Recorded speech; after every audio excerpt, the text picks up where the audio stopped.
Well, it's set up. I mean, it came about because the bankers.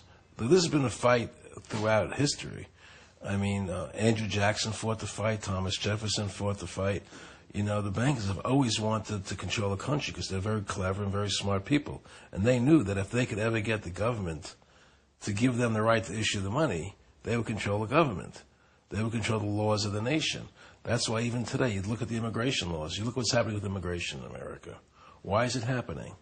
On one hand, people say we've had this 9/11 attack, and we have to get ID cards for people, RFID chips. Everybody has to be identified. They have to go to the airport. They have to be searched. Right? Everything is, we got security's foremost in everybody's mind, right? But on the other hand, I know if I were the president and 9/11 came, the first thing I would do was shut off the borders so nobody can come in there. So on one hand, they're telling Americans they have to be controlled with ID cards and RFID chips and wanting to chip people. And on the other hand, they're letting everybody come into the border. Terrorists, whoever wants to come in, can just walk over the border and come into the country. So you know it's a lie. It's not about terrorism. It's about the banks controlling the country and the world, working together. This is about the bankers wanting a one-world government without borders. That's why everybody's able to come through the borders. It's not about security at all. And so the situation we're facing today is we have a government that's controlled by the Federal Reserve System. And the Federal Reserve System has this appearance of credibility. And Alan Greenspan's the greatest guy in the world. And now Bernanke, you know, and all these guys, the Federal Reserve, you got to have the Federal Reserve. But in reality, the Federal Reserve is part of the Communist Manifesto. They talk about America having being a capitalistic society, you know, but yet you have a central bank that makes all the decisions. That's not capitalism. No, it's a fraud. It's a lie. They deceive the people, and they put out all this spin, all this press. You know, the Federal Reserve is the greatest thing in the world, and they're going to protect us, and they're going to make sure there's no more depressions in this country. What they've done is destroy the currency of this country, and they've taken all our gold while destroying the currency. And at some point, they're going to probably pull the plug and create the Great Depression.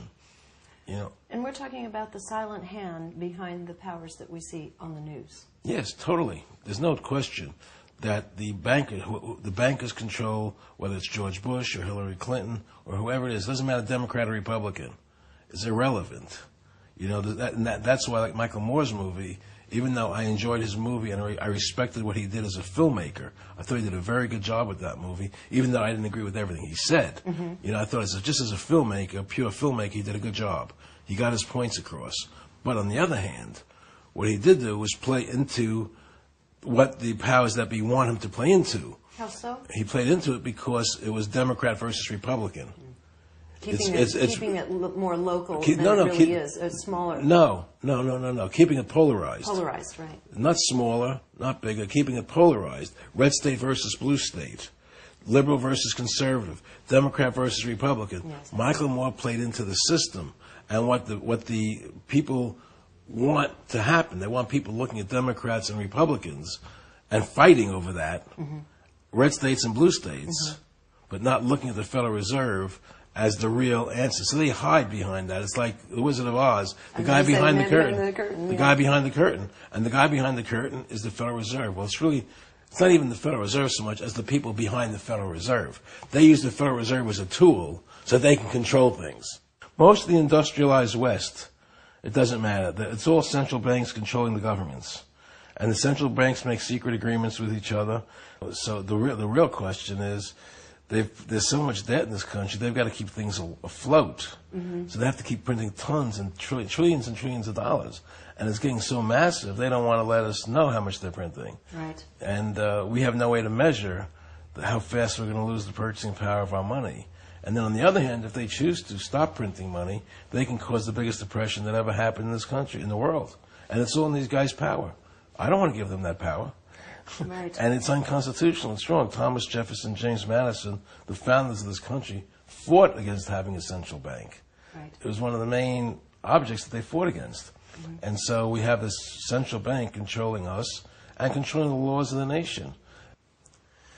It's we're dealing with very diabolical people, very devious, diabolical people who are incredibly intelligent, who control the money supply, they control the army, they control the government.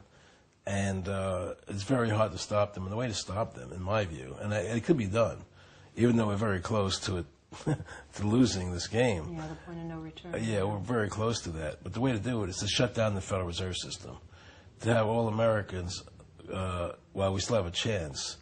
You see, Congress has the legal authority to shut down the Federal Reserve, right?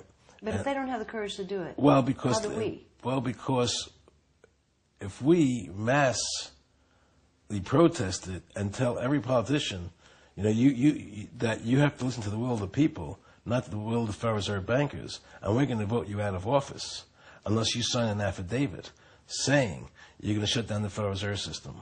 And that will be the litmus test on who to vote for, not whether they're Democrats, not whether they're Republicans, but will you sign an affidavit saying, I will be part of shutting down the Federal Reserve System. I will vote to shut it down. And drop all the other issues, whether it's gun control or environment or whatever, because nothing's going to matter if you don't get rid of the Federal Reserve. Right. So if we can get everybody just focused on the Federal Reserve System like a laser beam and drop all the other stuff temporarily and just shut them down, you'll have a chance of saving the country. You know, that's what it's going to take. And we can still do it because Congress has the authority to do it. And Congress needs you and me to vote for them to get back into office. But people will start getting involved when they realize what's really happening and how all these central banks of the world are working together. I mean, sometimes you say the word New World Order, and people, oh, you're just a conspiracy nut, you know. No, you know, that's not true anymore, though, is it? Well, some people. Mm-hmm. And so I showed George Bush in the movie talking about the New World Order. Mm-hmm. Yeah, you know, so, okay. Yes. And so the point is, the New World Order is really where all the governments of the world work, all the central banks of the world work together. They control the governments and they can control the laws of the world. And we're going to have to be forced to listen to these laws. And the laws are about controlling us, not giving us freedom. You know? And so unless we get back to our idea of individual rights, individual freedoms, and allowed to express yourself in the way you want, you know, we're going to lose this game. And unless people get active and say, well, I'm going to shut down the Federal Reserve System, I'm going to shut down the powers that be, we're doomed otherwise. Even if we can't get the Congress to shut down the Federal Reserve System, then you shut down the country with massive strikes, get everybody to stop. I mean, you just get it. Because people are going to begin to realize, because we're coming near the end game, and things are starting to accelerate. Right. There's more people awake now than have ever been before. True. I see that happening, and I think a picture like mine can help wake people up to what the truth is, and possibly the word will spread. And if we can all get focused on how to win the game instead of all these different objectives, you know, all these different... keeping us polarized. Yeah. Well, no, I don't even mean that. I mean, there are people who are fighting, you know, to get a better environment. There are people who are fighting for lack of gun control. Right. There are all these different issues that are going on around the country, which are all important on their own. But if we can sort of consolidate all that and focus, take all those people and say, listen, we're going to shut down the Federal Reserve first, then we'll deal with those issues. Right. You know, let's go to the agenda, the objective first, then we'll go back to the other stuff. Because that's the priority right now. You got to cut off the head of the beast. Right? And the head of the beast is the Federal Reserve and the people behind it. You see? And that's what will save this country. And if people understand that, and they stop being good Democrats and stop being good Republicans, but rather become good Americans, that's what will save the country.